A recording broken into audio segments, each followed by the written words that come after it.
This is Inside Indiana Business Radio on demand for Monday, June 12th, 2023. I'm Gary Dick. Lieutenant Governor Suzanne Crouch will join executives from General Motors this morning for an announcement regarding the automaker's Fort Wayne assembly operations. The Fort Wayne plant produces the Chevrolet Silverado and GMC Sierra full-size pickup trucks. In a December 2022 interview, GM spokesperson Dan Flores told Inside Indiana Business the automaker is committed to the Fort Wayne plant, even as the company puts a greater emphasis on electric vehicles.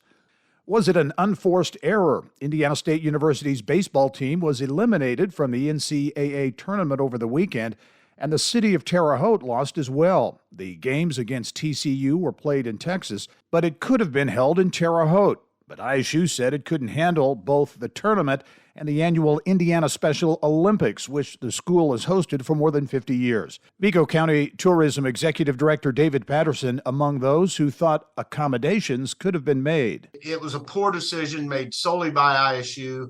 I firmly believe had they reached out to my office, the Convention and Visitors Bureau, the mayor, the commissioners, the chamber, we could have certainly put together an excellent tournament. I'm extremely disappointed with this decision. You know, in terms of dollars, beyond losing the home field advantage, we probably lost somewhere between $500,000 and $750,000 of economic impact.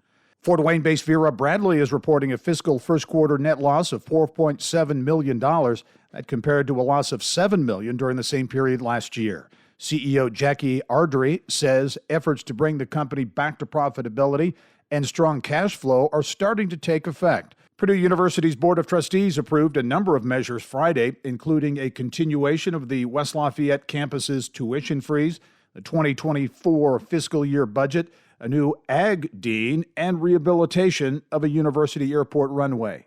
From the state's number one source for Indiana business news, you're listening to Inside Indiana Business Radio. For 25 years, we've had the honor of telling the story of Indiana business. More than 1,300 shows, 8,000 interviews. We've traveled from Valparaiso to Versailles, Fort Wayne to Fort Branch, and everywhere in between. And we are just getting started. Our team is passionate about Indiana business because your story is worth telling. Join us every week as we travel the state to bring you Indiana's story.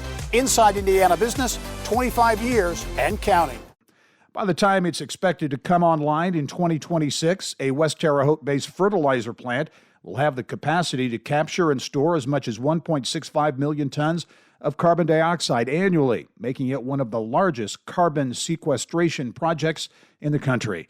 Wabash Valley Resources, which was formed in 2016 to acquire a shuttered Duke Energy coal plant in Vigo County, is moving forward with the project after state lawmakers passed legislation requiring the company to compensate landowners for the porous underground rock formations underneath their property that will hold carbon dioxide.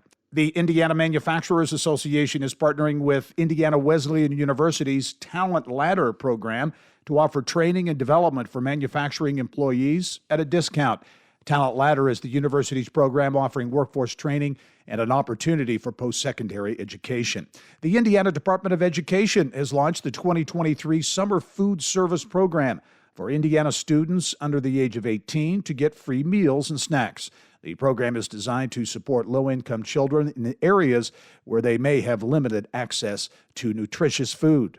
This is Gary Dick for Inside Indiana Business Radio on demand.